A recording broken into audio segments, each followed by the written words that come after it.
Surprise! We're here at 7 o'clock instead of 8 o'clock tonight. So, welcome to the Jackrabbit Illustrated podcast. The A team here with you tonight. Matt and Chad.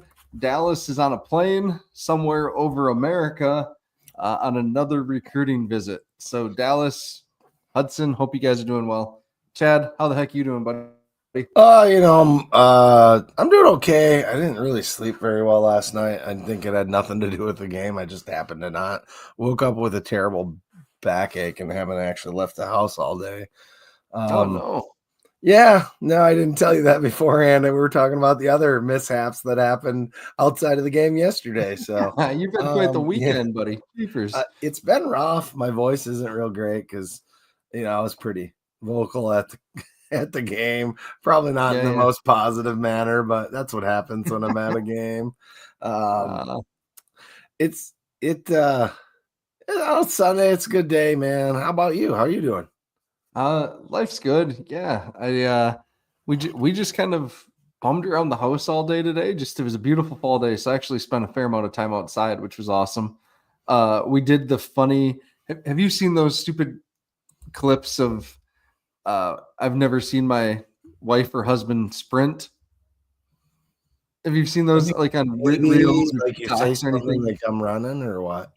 No, both Kelsey and I were sprinting today on camera. And so just yeah, I have seen that a while ago, a long time ago. We did that. Yeah, it's old. It's definitely old, but my kids want to do it. We did that. So it was pretty funny. We did that. And it was good. What else? Watched a lot of football.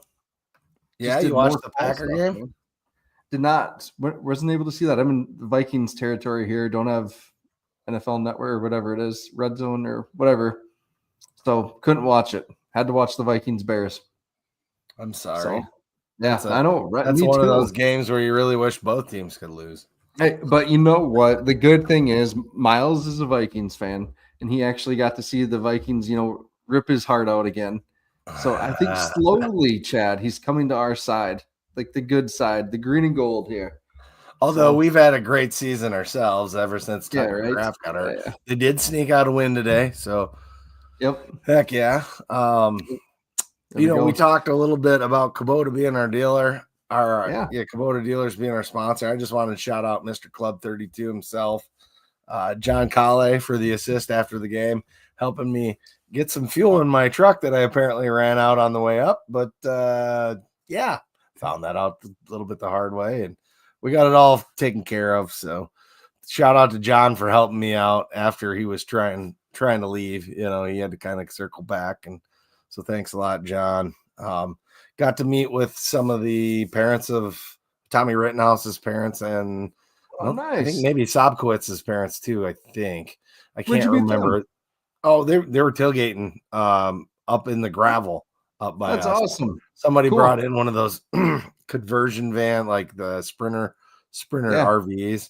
I guess they were kind of mad. Brendan was telling me early on because they charged them $50 because it's an RV. Well, it is an RV. That's what it is. Brendan, I was like, it's an RV. I don't know how they can. Anyway, they were cool people to talk to, and they were coming and patting me on the back as we were getting our tails kicked. That didn't help, but that was a nice gesture nonetheless.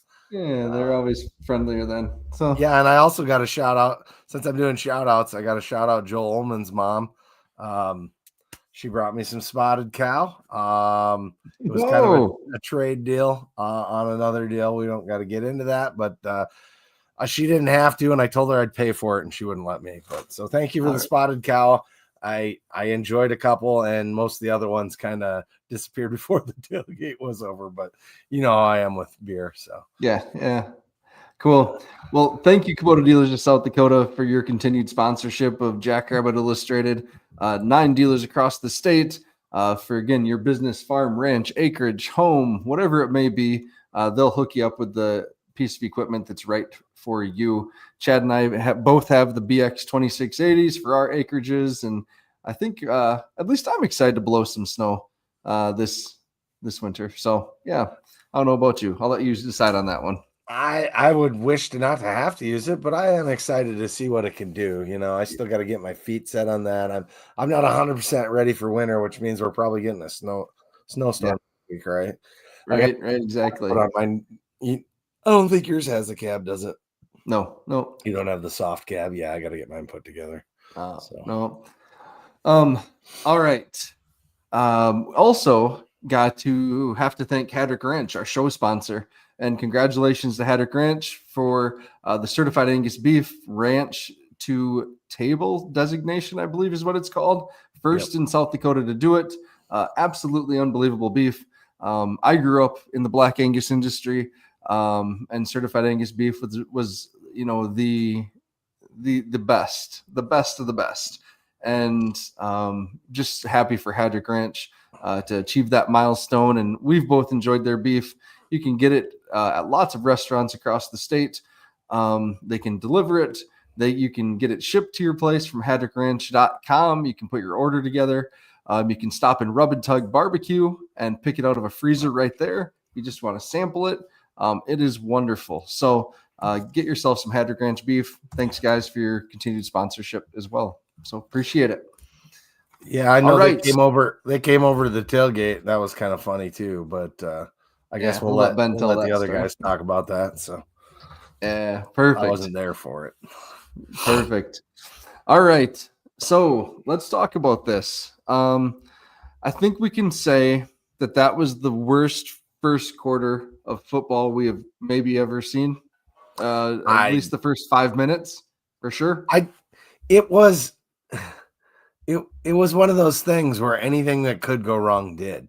Like, I don't know how else. It couldn't have been really worse. There wasn't much that could have been worse.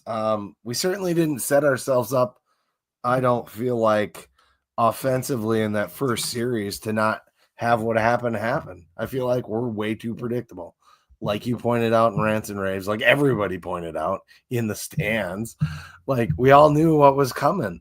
When they're putting that many people in the box, I don't know, maybe throw it in the middle. We saw that work later on in the game, throwing a little bit over the top to one of our tight ends, sneaking out when they're bringing all that pressure with all their linebackers and all their down linemen. Yep. I don't know. And it just, again, we talked about this exact thing with Indiana State. And I think for me, that's the really frustrating part is, again, it was a run up the middle, same as Indiana State, that went nowhere, right? Virtually nowhere. And then it was wide receiver screen.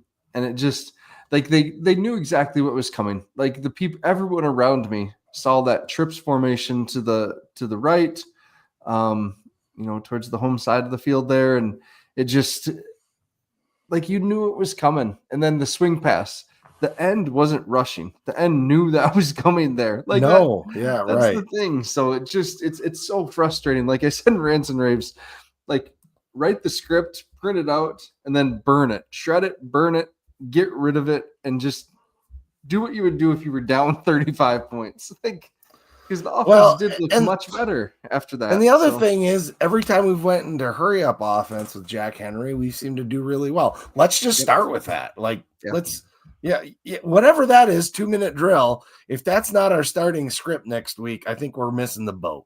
Like, just my personal opinion. Let him throw downfield. He does really well. Yeah, he throws a nice deep ball, man. Throws a very nice ball. And I love his moxie. Dude's got a ton of moxie. That it was end of second quarter, close to half, where he did that jiggle in the backfield. Nothing was available. He ran down the sideline, got a bunch of yards, and then ran out, and the guy hit him. It was the best. He got up and he went like this as he was walking because he knew he got hit late, but he had such moxie on that play. And that kid, it's there. If he gets just a little bit better, he's going to be an amazing all-star and push for starting time over anybody else that comes into the program, I think. Because he's right there. I agree. In the interception, the second interception he had down the sideline, I thought it was his fault, but his arm did get hit a little bit. It got hit, and it hung up in the wind too, right? Yeah, you couldn't get it all on it. He was probably trying to do too much and maybe shouldn't have thrown that ball, but we're being pretty critical to say that, I'd say. Yep. And that's, again, when you are playing a redshirt freshman, those mistakes are going to happen. Like, and he's down by a bunch, right? That doesn't help. Yeah. Yep. So I think that's where some of my frustration from some of the stuff later in the game and even the stuff last week against USD. I know Alex talked about this in Scared Money, but when you are playing a redshirt freshman quarterback, your upperclassmen have to step up. There was Coleman Kuntz had maybe a drop. Alex Bullock had a drop against USD potentially, or lost it in the lights at least. This week, Alex Bullock definitely had a drop for a touchdown. Graham Goring had a drop that would have been for a first down in the fourth quarter there. Those are huge drops. And if, again, your redshirt freshman quarterback is making plays for you in these huge situations, you as a veteran cannot make that mistake.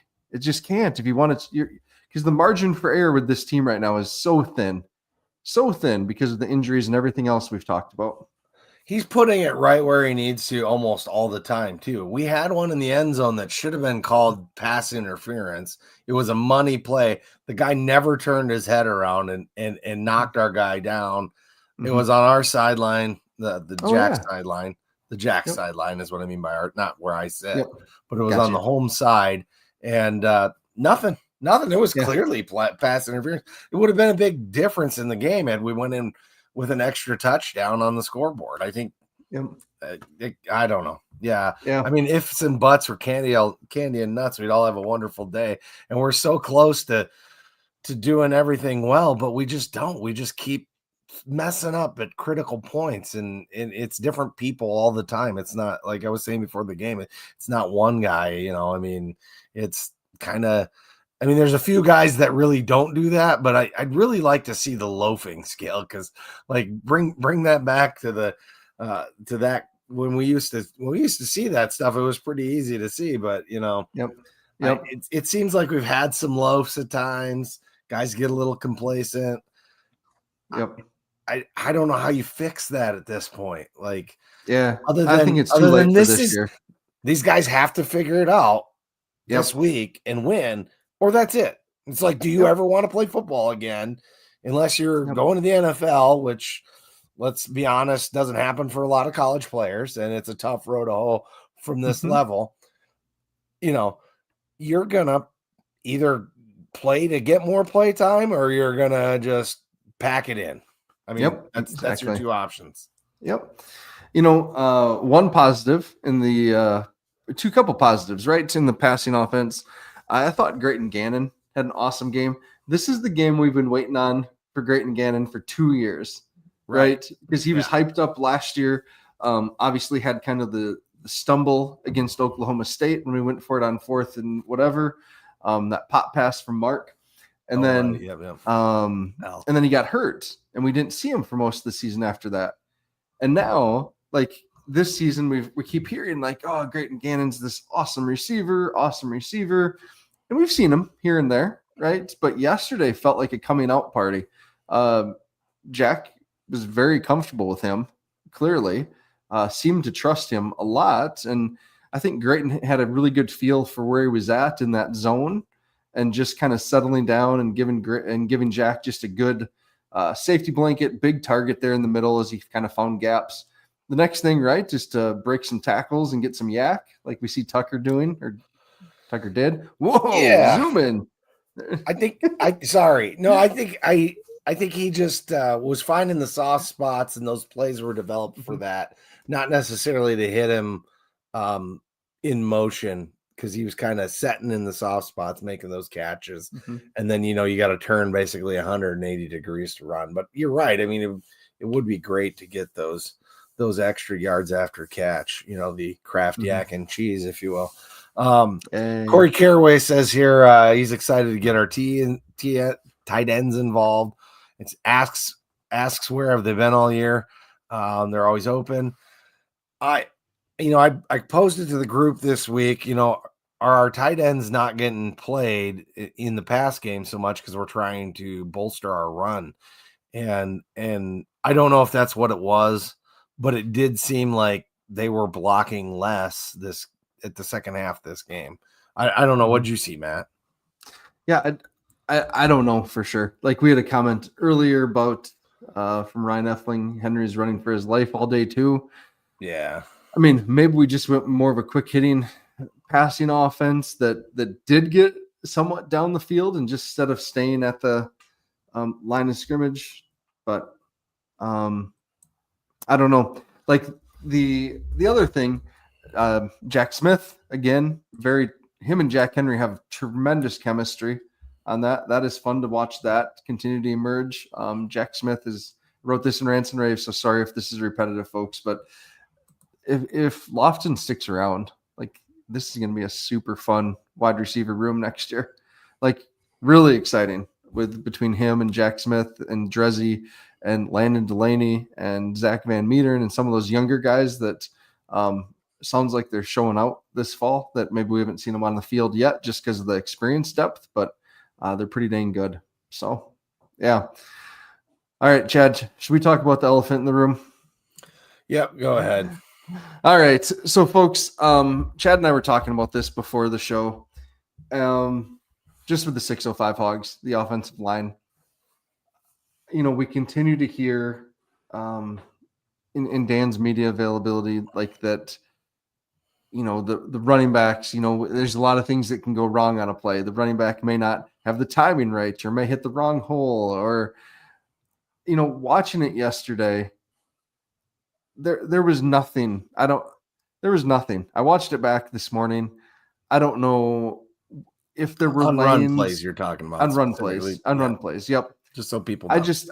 I don't understand. I don't understand what I'm missing because it feels like there's just not even no creases are even there right now. Some plays there are, but a vast majority of the run plays, they're just stuffs. There's nothing. Illinois State lived on our side of the line of scrimmage, it felt like, for most of the game. So I don't know. I tend to agree. I know we've had some crazy pills. No, I tend to agree. I think your grade was more than fair, and sadly, I don't feel like we've gotten any better with some of the injuries and such with Sam leaving, being a top lineman. I mean, I think we all need to take a beat and realize that some of our players are probably playing hurt, right? I mean, slight injuries that might be slowing them down, or they're not able to perform at tip top. And I think that's really catching up to us too. So I think that's a factor as well. And let's think about this. The defense is just stuff in the box. How are we going to have any creases? Because every guy on the offensive line's got two guys to block at this point, it seems like. And we need to scheme up how to deal with that better. We did a better job in the second half, like I was saying, with we're throwing the ball to the guys Gannon over the middle. I don't know. I mean, both things can be true, right? Like, we're not getting creases. B, it's somewhat the defense being able to scheme up what we're doing. I don't know. I guess we're probably zone rushing, so not necessarily running a hole like Kurt says here. SDSU doesn't really use the whole concept. We just engage, not move.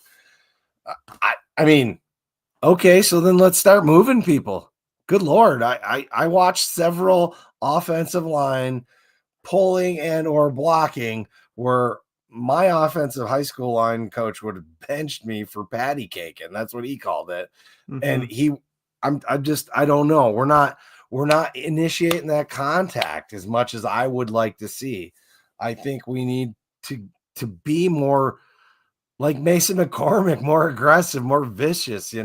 If I see a couple, penalty flags because our guys are being such holes, like Mason used to be, good. That's the attitude we want on the offensive line.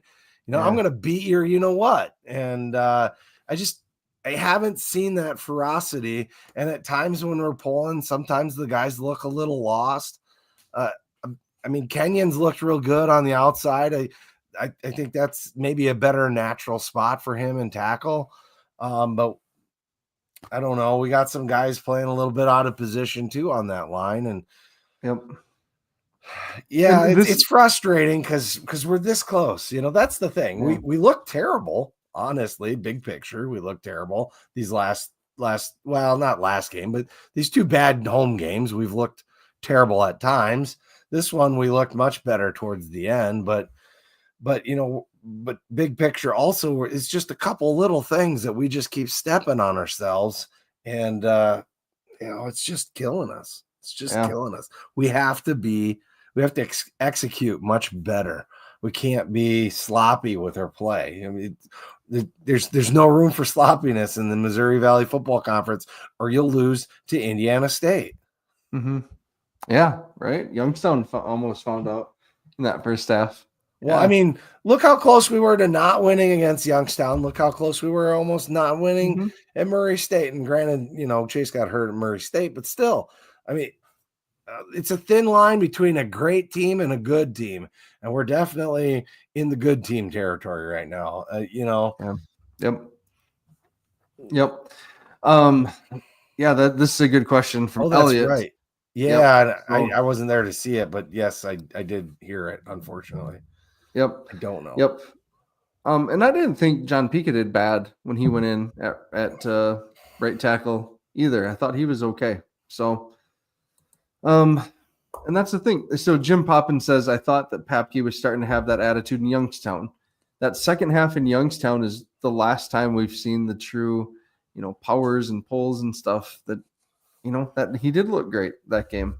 And I don't know where that went. So, yeah, it seems like our guys, all that were doing really good at the beginning of the year, are either banged up or their batteries run low or something, because they're just, and maybe it's because, you can't be the only one doing it. It's a team game, right? And when you got one or two guys screwing it up on any given play, any given guy, I'm not pointing out any particular person, because it's always different people, really. Yep. It's just like, it starts to wear on you, at least mentally, for sure. Maybe this is where we realize we're missing Chris Crocked. I had that thought this morning, sitting there like, our guys seem pretty sound that way. You listen to what Dan said in the post game, but I don't know. It's different. It's off. It doesn't feel. I mean, especially this game and the Indiana State game just didn't feel like Jackrabbit football that we're used to. And that's what's probably most frustrating. And, I the only thing I'd push back on is, like, this game, the first quarter was awful, but the other three quarters we won. We were the better team. We executed better, in my opinion. I mean, Illinois State had 38 yards in the second half, I think is the number that I heard in the post-game press conference. Yeah, I think that's what it was. So, I mean, that's playing pretty good football. And honestly, again, we should have had a couple more scores in the second half. Some drops, and the whole should have, would have, could have. I get that. But, I don't know. For as bad as that first quarter was, the other three quarters we played pretty damn well, in my opinion, against a good team. Unfortunately, it's a 4-quarter game. Yep. Yeah. And you can't let it get that far out in front of you. Yes. That's the worst thing you can do. Yeah. Because then you're forced to pass more, which I think we showed. Yeah, maybe we should. So we should. Like, Coach E, if you listen to this podcast, which I'm pretty sure you don't, and if you did, I'd maybe question how good of a coach you were if you listen to it religiously. But maybe throw the ball more to start with at North Dakota. I don't know. Yeah, depending on the defensive scheme. But if they scheme up like Illinois State did and bring everybody downhill, let's throw. Yeah. All right. I got to talk about Chase, right? So there's everything. So the thing is, folks, nobody knows anything. Like, I think that's a John Gaskins line. Doesn't he say that like quite a bit? I don't know, because I don't listen to him a whole lot. You may think you know, but you don't know. I think that's what he says. There we go. That's what. He says that on Nobody's Listening. Yep. I do listen to that. Yeah. So nobody knows, and if someone tells you Chase is going to play, unless it's Chase or Dan Jackson, they're lying. Don't listen to them, because for how many weeks in a row now have we heard, oh, Chase is going to play. He's fine. Chase will be back. Chase is definitely playing in this one. Heard it from, his hairdresser, his mom's hairdresser, whatever. Like Chase is going to Yeah, play. His uncle told so-and-so. So yeah, his uncle's horse told me that he's definitely back. yeah, yeah. And then, this week, oh no, Chase isn't playing. Chase is out for the year. Like nobody knows. Right. So unless Dan or Chase say it, don't believe it. So we don't know. We don't know if Chase is going to play. It'd be great if he did. Everybody asked me all week, like all over the place, is he playing? Is he playing? And the answer I gave them, we literally know nothing, but I'm of the belief that we're going to see Jack Henry. That was just my personal feeling, and I made sure everybody my personal thought is I think we'll see Jack Henry. I don't know. I haven't heard anybody shouting from the mountaintop that Chase is going to play, so I don't feel confident that we'll see him. Yep. And we've all heard too, right? High ankle sprain, turf toe, fracture in his foot. We've all heard fasciitis. Plantar fasciitis. Like we've heard all these things. What's true? Apparently what's he's not? missing his leg from the knee down. I don't know. Yeah, right. So and Elliot Benson's right. Jack Henry is a bowler. It's a good point. The dude's a gamer. I love his stuff. He's got room to grow, and you kind of got to give him that because he's young yet. I mean, and he started 2 games. What we saw, I think I'm if he's our starting quarterback on Saturday when we go into the Laris Center, I'm feeling good about that. I'm fine with that. I do have to say something else. I have to shout out Jack Smith's mom too, because she watches the podcast, as she pointed out, not just her husband. Okay. and we're talking about Jack. It just made me think about it. But Jack Smith, also such a baller. Dude is excellent. Like I know coaches said it, but we just need to get the ball in his hands more. Because good things happen, right? Like it's like when we had Tucker Kraft, like just find a way to get that guy the ball. He'll make some stuff happen. Yep, definitely. Okay, let's talk about the defense, Chad. Go ahead. Aiden Dotterman had a pretty good game for the most part. I am not a fan of standing over another player and doing a lockdown when you're down 28-0. Let's not do that. You got lucky a couple times too. The ball. So just my opinion. I'm not a defensive. I'm not a DB guy, but he was in the right place to make the plays when we really needed it. But let's not do that stuff when the scoreboard's that bad. That's really my point. I was glad we didn't get a penalty, but I could have seen us getting a penalty over on the. It was over on the home side. I think you probably saw it at least. If you rewatched it. We just don't need that, right? Like let's not do that. He had a great game. Colby Claiborne had a really good game. I think, I watched him. He was down. He was down at like the DN position, and the running back went out, and he ran after him. He just knew what play was coming, ran after him, and tackled him for a loss of like 4.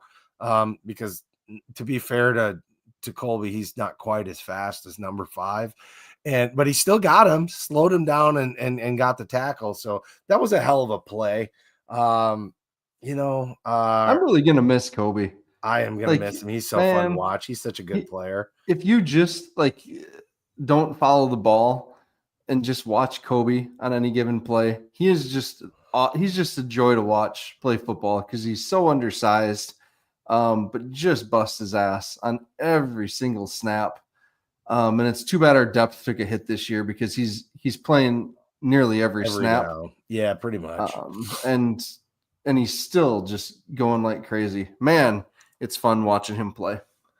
Joe Ullman had a really good game too. I feel like there was a couple times we blitzed, and I don't know if guessed the hole wrong or hit the hole wrong was quite the right thing as we got ushered aside and got taken out of the play, unfortunately, on a couple of our blitzes. That doesn't necessarily mean it was him, but it could have been him or someone else. I saw that a little bit on defense. Colby Bretz is good at times. I'd like to see more consistency out of him, I think, because he can be really, really good. I mean, what else do you have to say? I'm just talking over here. Yeah, I get that's Mitchell the point of the McLean here show, saying, Mitchell McLean saying, how about Jace coming on lately? hey, he had some good plays, definitely. Yeah, he's really athletic, and I wonder if that's why we are using him on those zone blitzes in that way. But I'd like us to knock it off. He's 300 pounds. Like let's just let Jace rush the quarterback because he is pretty good at that too. He has 2 sacks, in, I think 3 weeks here. So yeah, let's let him do that. Yeah. Shout out to Bryce Johnson. I know Bryce came here. He was one of the dudes that got dropped by Colorado State and then signed here. And then just a great guy from everyone that interacts with him on campus. He's a pre-med student, I believe. Super, super intelligent. Finally got a chance to play some extended action. I thought did pretty well. Took him a little bit just to get the rust knocked off. And I'm sure it's one of those things where you're standing on the sideline and not expecting to play. And first possession, you get thrown right in right away. But I mean, shoot, he had 10 total tackles and just was flying around. Looked good. Stuck his nose in there. Made some hard hitting plays. And without Cullen out there, he's kind of the very vocal leader, it seems like, on that defense. So kind of a different role for everyone, I guess. But the other play I got to shout out. Sorry, Chad. Jalen Lee. I love what Jalen Lee's doing. How did I miss that? I'm sorry. Yeah. Yes. He again, we've talked about him, just super happy. This coaching change has been a good thing for him just because I feel like this staff is allowing him to, out of whatever preconceived ideas they had about him, the move to safety has been great. He's really playing well, in my opinion. And maybe earlier in the year, we saw him take some poor angles in the run game and things like that. I don't think that's the case anymore. I think he's playing really well. I would like to see Dante Johnson, I'll say. I know you pointed out Kobe Bretts, but I would like to see Dante just a little bit more. I wonder if he's having some injury issues or something lingering, but I'd like to see Dante and Jalen Lee on the field at the same time, just in my opinion. Yeah, Jalen's, he's had a great season, actually. You're right about that. He's got a really cool family. I've met them. They're awesome. Corey Caraway brings us up, and I don't think we should let it go. I want to talk about it. Is that okay? Okay. So Corey Caraway says the targeting penalty was BS, double exclamation point. The receiver dipped his head. Do you think the refs are watching him closer because of his history? Let's start with the last question first. Do you think the refs are watching him closer because of his history? No, I do not think so. I really don't. You can ask Alex. He'll give you a better official's opinion. The receiver dipped his head. Did his head fall? I think probably a little bit. I thought it was BS when I was sitting in the stands. I didn't really feel like it should have been called targeting when I was watching it on the rewatch. So because Alex, our resident official, told the group that's the definition of targeting in our chat, I went and looked at the definition of targeting, and it was targeting. I don't like the rule. We can hate the rule all we want, but the refs have to call the rules the way they are. And if you don't like an 80 mile per hour speed limit, then you got to get your legislators to change that. Same thing here. If you don't like the rule, then you got to get them to change the rule, because I feel like it's forcible contact to the upper part of the body to a and a defenseless receiver. So there was actually 2 factors that met. Both he was defenseless because he hadn't came down with the ball yet, and it was forcible contact that wasn't an effort to bring him to the ground. Yep. So sorry. I agree that it was a BS deal because that's part of football, but they did make the call right. So as much as we want to hate the refs for it, they were doing their jobs. They did it right. And I don't like the call, but it was right. Yeah. That's how I feel about it. That's my opinion. So yeah.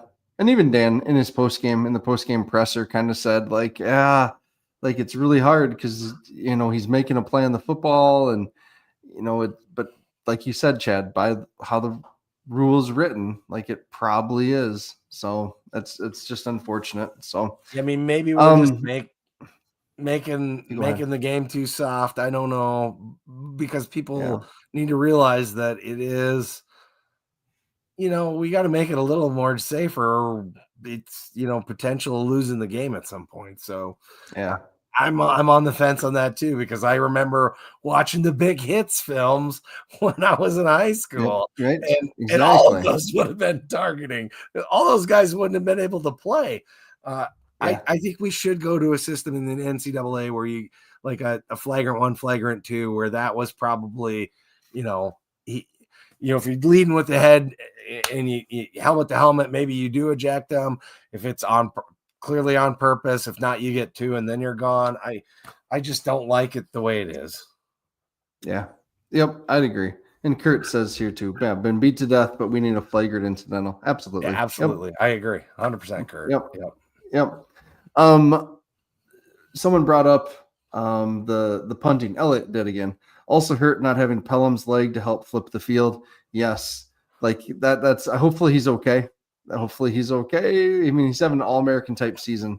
And Yeah, and I so watched him getting hit a couple times. It almost looked like he went fencing, but I couldn't really tell where he was hurt, because he kind of like got on his feet, but then another player picked him up.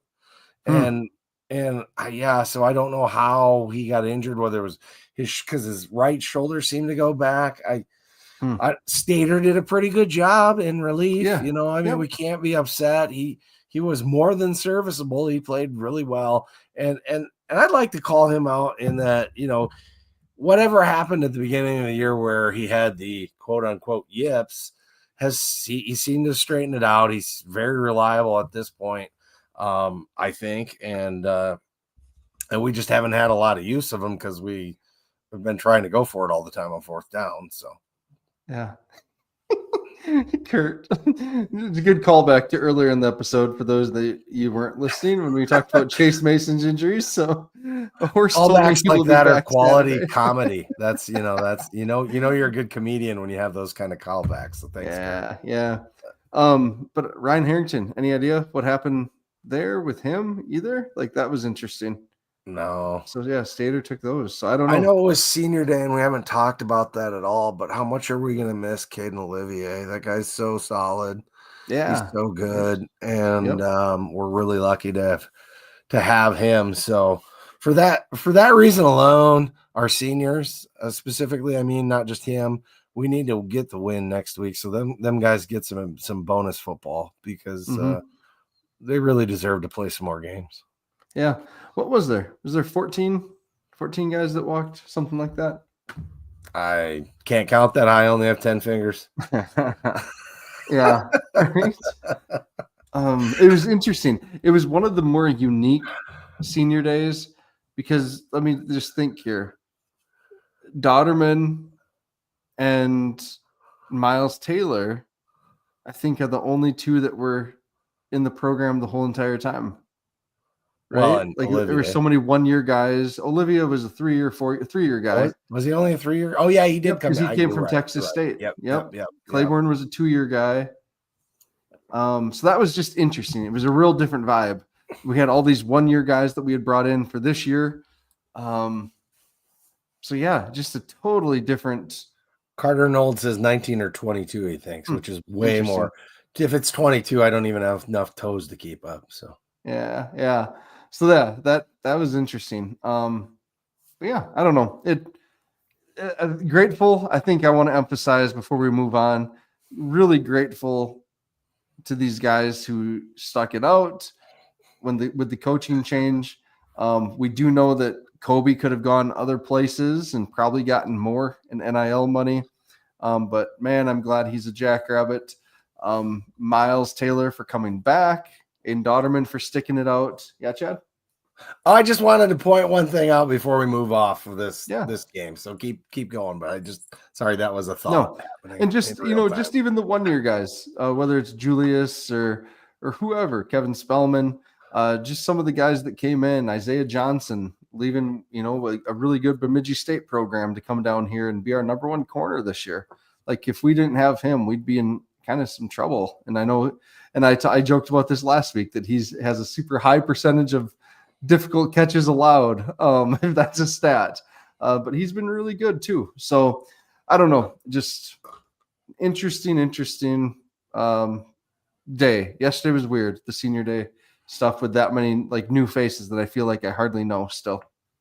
So yeah, Chad, Are what do we you got? gonna do any kind of game balls or anything here? Because we got, Yeah, we'll do game balls. one our great sponsor and partner, Guppy Sports Bar and Grill, with 30,000 screens down there. The best nachos around in Brookings. Go on down there and have an excellent, one of the best beer selections in town. We don't talk about that very often. And they also do mixed drinks. So you kind of can get it all down there at Cubby's. So hop on down to Cubby's before or after a game and get yourself some food and or drink. Great place to catch away games this week if you're not able to get on the bus with Jim Poppin, and take it in person.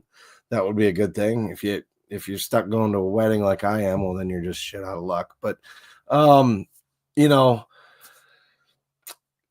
want to give my special teams game ball to someone other than Stater. I know you kind of picked him, right? Okay, who you got, buddy? Cody Cotton again. Because of one play, and it was amazing. Did you see it? Do you know what I'm talking about? Nope, don't know what you're talking about. It was on a punt in I think the second quarter. It was either second quarter or early in the first half. It hit the ground, and we had guys all around it, and they were going to let it kind of roll. And well, they had guys around it too, but we had guys there, and he grabs the guy. He runs over, grabs the guy, pulls him, and throws him on top of the ball. They called it out on the broadcast. It was hilarious, but what a heads up play. He was very smart to do that. And, I love that guy's. He's just a great football player. Like, I can't wait to see him hit the field more than just special teams, but he really, like you said, busts his ass. And I appreciate that. I just want to call it out. He probably doesn't listen to this, but anyway, he's getting some love from me this week. There we go. I like that. I did give it to Stater too. I thought he did a good job. Fair. It was very serviceable on that, on handling all three duties, doing his best Hunter Dustman impersonation there. So, offensively, I think I went with Grayton Gannon. Didn't go with Jack Henry, just because the pick six. Like, even though I don't think it was entirely his fault. So yeah. Defensively, ended up going with Jalen Lee. I talked about him. I thought he was all over the field. Made some nice plays. Could have gone with Aiden Dotterman in his pass breakups. Like, he played a solid game as well. Yeah, we had a lot of PBUs, right? Like, I think I heard it. Do we have over 11? I don't know about that many, but Dotterman had 3. I heard 11, and the game wasn't over. So wow, that's crazy. Yeah. So both the Walters family, and the Hagen family, thank you, are going to have tailgate set up there for folks that are going. I know our bus plans to stop by both, or at least I do. So I'm excited about that. Been on talking to Darren a little bit. So that's kind of fun. Should be a great time. Yeah.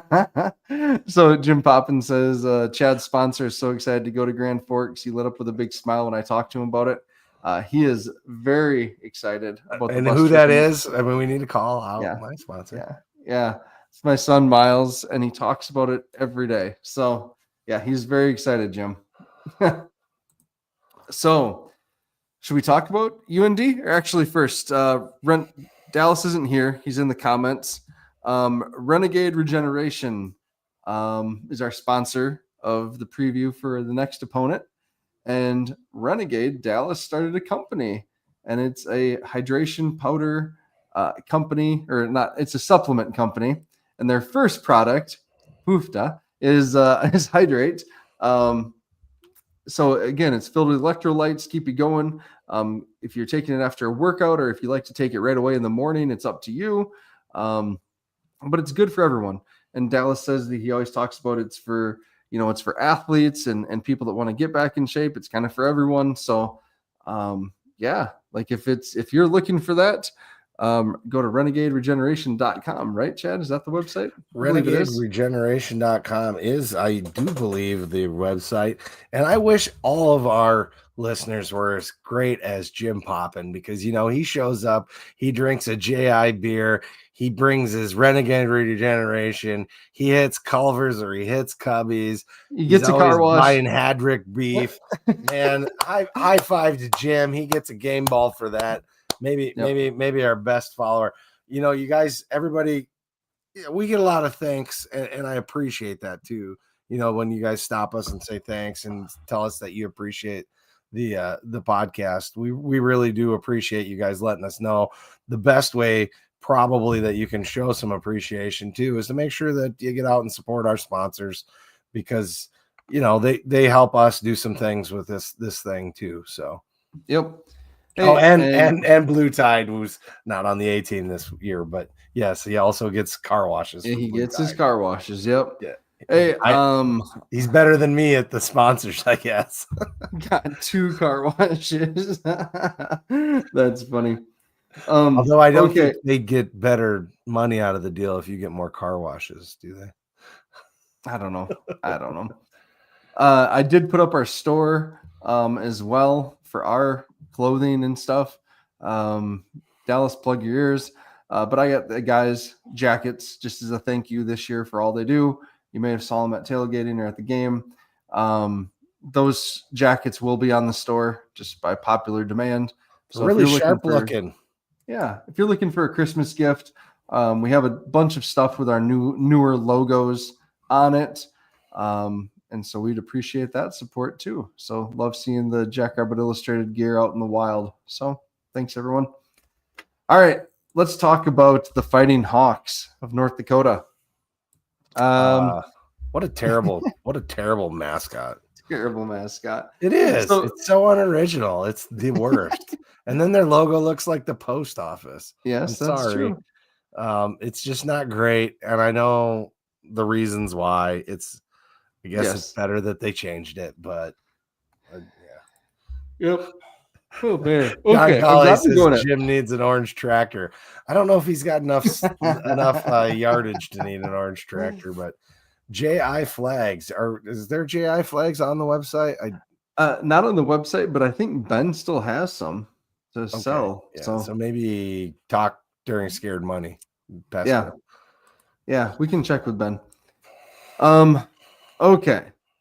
So North Dakota, their offense has been pretty good this year. 35 points a game, running it to 210 yards a game, 195 through the air or on the ground or through the air. And their quarterback this year, last year's starter, Simon Ramfo, is benched. He's second or third string now. And Jerry Kaminsky, who I thought was going to be the starter last year. I was shocked they didn't name Jerry the starter. That Bubba passed him over. I remember saying that. I remember Ray Gronowski agreed with me. And Simon Ramfo struggled last year. And Jerry Kaminsky has been pretty good. He's maybe struggled the last few weeks, but just here you go, guys. He's completing 60% of his passes, 2,068 yards, 23 touchdowns to 8 interceptions. Like he's pretty good. He's mobile enough. 572 rushing yards. That's pretty damn good. So we are going to have our hands full with him. And so that's going to be something to watch. Rushing, Gavin Zebarth is hurt. I'm not sure if he's going to be back for this. I thought timing-wise he could have been back for this game, but could be wrong on that. But Sawyer Sadell has been pretty good as well. 814 rushing yards, 11 touchdowns. So he's someone to watch to carry the ball. Besides Kaminsky, they've looked a little bit different offensively without Zebarth, in my opinion. He's such a good power back. So we'll see offensively what happens to them. And receiving wise, BJ Fleming is fun. Nate Demoniak, jeepers. They've combined for almost 1,000 yards, 7 touchdowns. But BJ Fleming, speed guy. So we'll see how we handle him. But again, we got to limit those explosive plays. That's been our Achilles heel on defense all season. and stopping him and Kaminsky and Seidel, that's going to be a tall order for this defense. Yeah. Chad, any thoughts on these guys besides the logo? At least we don't have Mog to cover anymore. Yeah, we don't Mog. Kaminsky, he was a horse.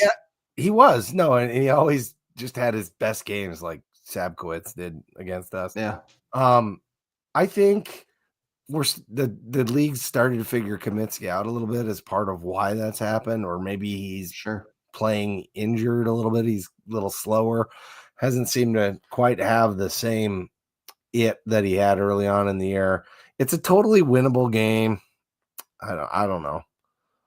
I just feel like, quoting Nelson Mandela and saying, now it's not time to say goodbye, but now it's time to do or die.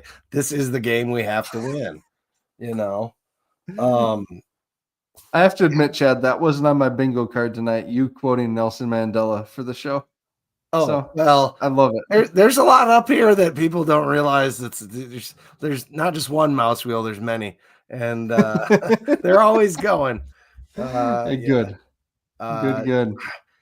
They've really played a much better brand of football, in my opinion, since Bubba's left on offense specifically. You don't see their weird, what do we call it? Circus offense. What a high school rinky-dink circus. We had some names that we called it. We always struggled with that. So potentially that's in our favor because they play more of a standard style offense. But in their barn, if you go back and look at the statistics, they're darn near unbeatable. So it's a tough place to play. It's real echoey. It's weird. There's not much depth outside of the end zone. Yeah, for sure. For sure. The horse is quite, I don't think there's any horse involved, Kurt. We've sat down and had enough conversations. You know that there's stuff like that inside me. Quincy Vaughn finally graduated. So that's one thing. There you go. So that's one thing. Like, we won't have him quarterback sneaking it, anytime there's a first down or a goal line situation. Won't have to deal with that big horse. All right. Defensively, Malachi McNeil is still there. Lance Rucker is still there. Those are two names that feel like they have been in Grand Forks forever. Is that Darius's brother? Yeah, right. Malachi McNeil is a stud. Linebacker, 66 total tackles, 3 tackles for loss, 1 sack, 1 interception, 4 pass breakups, 3 quarterback hits, and a partridge in a pear tree. He's a good player, folks. Number 7. That's one guy to watch on their defense. Definitely looking out for him. They mentioned Rucker. He has 7 sacks this season, 10.5 tackles for loss. So again, that's a guy that's going to be causing some havoc that we got to pay attention to back there. Those are 2 names that jump out at me. Zach Lewis is another good one. 60 total tackles, 7 tackles for loss, 2 interceptions.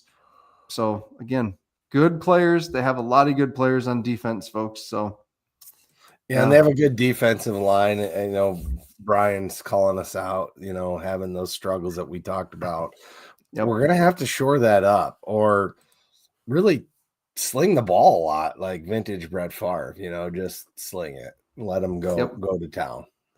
Whatever interceptions might come, if we get enough touchdowns, I guess it doesn't matter. That was the classic Brett Favre days for the Packer fans out there. We lived with the interceptions. It was live by, dive by, and more often than not, we lived by. So that's what it's got to be. That's what it's got to be. I mean, if that's what we can block the best, let's pass the ball. Yeah. Hey, and if we're going to go down this week, and miss the playoffs in all likelihood if we lose this game, let's go down swinging at least. Let's go. Yeah. Like that. All right. Game balls, because we got to be done here before the FCS fans nation group gets going on their show. So they will be letting on live next on Fans Nation Network on YouTube and on Facebook. So They do their show one time live a year, and they think they can take our spot. So whatever, guys. It's their mock bracket selections. Their mock brackets. All right. Northwestern Mutual, got to thank them. So thank you, Northwestern Mutual, for your continued support. Alex's Lemonade Challenge, Jim's pumped that a little bit in the comments. But if you need life insurance, college savings, retirement savings, whatever it may be, Northwestern Mutual is the place for you. And Chris Schenkel specifically and his team down in Sioux Falls, just really appreciate them and their continued support. So if you need any of that stuff I mentioned, be sure to get a hold of them. So thanks, Northwestern Mutual. Chad. And shout out to the Dakotas for having half of the totals between Aiden Bauman and Chase Mason. And as Jim popped up here and said, Chase could use a couple more dollars. So if you haven't had a chance to donate and you've been thinking about it, now would be a great time. Or potentially wait just a little bit. There might be some things going on with some matches coming up. I'm not saying too much, but potentially. Oh boy. All right. Chad. Yes. Who are you taking on offense? Josiah Johnson. Okay. All right. I know I said throw the ball, so that doesn't make any sense. No, I'm taking Jack Smith. Jack Smith. I hope you're defensively, right. I am taking Jalen Lee again. I'm sticking with Jalen Lee. He's been hot. Hey, I called that, by the way. Jalen Lee was my person last. Yep. Jay Lee again. Who are you taking on defense?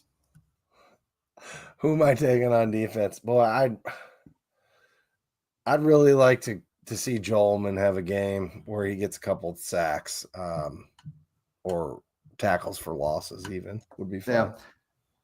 Hey, put up Corey's comment. I was trying to, but then another one came up. So Corey, you steered me wrong last week. I picked your son last week to play because you tweeted help is on the way. And I thought that was code for, hey, Mister's playing this week. So nope. I'm not going to pick him this week. Got Jack Smith, got Jay Lee, Ullman. Time out. I might have to change. Are we at a fourth game for Johnson? I think he's over. He's over already. I think he's over already. Okay. Yeah, that's what I thought too. But I was like, if that's the case, then I got to augment my chain because I thought he was over. All right. Score wise, I have no idea what to expect in this. No idea. I'm going to say Jackrabbits 27, Fighting Hawks 24. I like it. I'll say 28-21. In the same ballpark. Not that it's outside of the realm of possibilities, but I don't think that unless we're cursed as a team / fan base that we can have another first quarter like we had this last week. That was a once in a lifetime thing. So we won't have if we can hold them to as many yards as we held Illinois State to in both halves, and we just let them double those numbers, I think we win the game. I don't know that a healthy Illinois State with Sobkowitz playing is a whole lot different than the North Dakota team. I don't know that one's markedly better actually on the field. Yep. All right, Chad. So are we in agreement? Winning, we're in.